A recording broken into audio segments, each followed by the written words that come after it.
Hi, my name's Mark Elliott Bergman and I'm a double bass player with the Britt Festival Orchestra. I'd like to share some music with you, but before I do, I'd like to tell you just a little bit about myself. I grew up in Southern Oregon. I've been playing with the Britt Festival Orchestra since 1992. I studied at Yale University and I'm now the Director of Strings and Orchestral Studies at a small college in northern Wyoming called Sheridan College. One of the things I love about the double bass is that it's a very expressive instrument. And one of the ways that composers make use of this expressivity is by composing music that has lots of contrasts. Those contrasts can be loud music versus soft music, music played with the fingers, which is called pizzicato, versus music played with the bow, which is called arco, or very low sounds contrasted with very high sounds. The bass also lends itself well to collaboration. There's a bass in lots of different kinds of music, including rock music, jazz music, and various popular styles. The first piece of music that we're going to hear is called Declamation and Toccata and is written by the American composer Arthur Cohen. Arthur Cohen was famous as an author, a composer, and also for smuggling scores back to the United States from the former Soviet Union that were written by the Russian composer Dmitri Shostakovich. There are two contrasting sections in this piece. The first is called a declamation, which is written in a style that resembles speech. And the second is a toccata, which is a musical form that showcases the touch and virtuosity of the performer.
The next piece we'll listen to is the third movement from a concerto for double bass.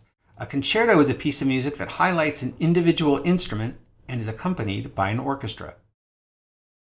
This work was composed by the Italian composer Cimador, who was originally named Cimodoro but changed his name to Cimador, dropping the O, when he moved to England.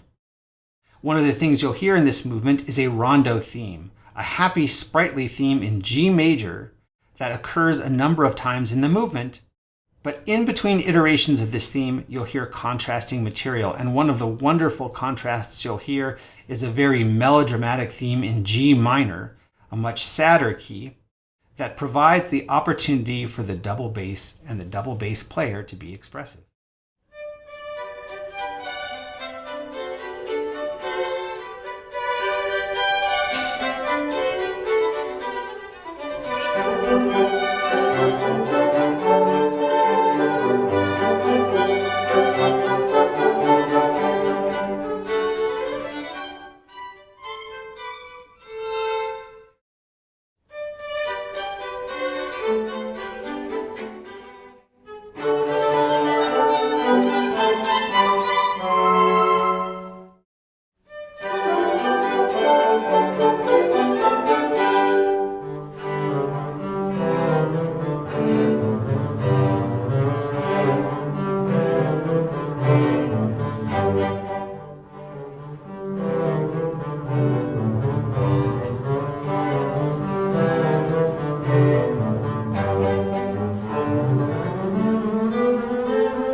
The final piece we'll hear is the third movement from von Holmboe's Sonata for Double Bass Alone. This is a solo work that has lots of contrast in it. High notes versus low notes, pizzicato versus arco, lots of angular quick gestures, and a piece like this lends itself to collaboration. In this case, I collaborated with my colleague Stephanie Koltiska, who interpreted the music through the media of dance. So you'll hear not only the music that was written by von Holmboe, but also these kinds of quick, jerky motions interpreted through the lens of dance that provide another opportunity to interpret the music.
Thank you so much for tuning in.